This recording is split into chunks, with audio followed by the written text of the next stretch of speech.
কালকে ওই মেয়ে নক দেয়, বলে আপু আপনার হাজবেন্ড আমার সাথে এগুলো করতেছে, দেখেন স্ক্রিনশট দিচ্ছে, করতেছে এগুলো। আমি প্রেগনেন্ট থাকা অবস্থায় আমি কি পরিমাণ টর্চারের শিকার হয়েছি মানসিক আমি বুঝাইতে পারবো না।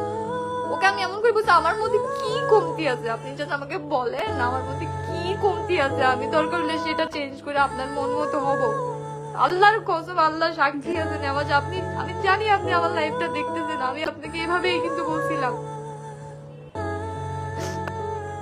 আমি যে বলছি আমার মধ্যে কি জিনিসটা আপনার ভালো লাগে না বলেন, আমি ওইটা পরিবর্তন করব।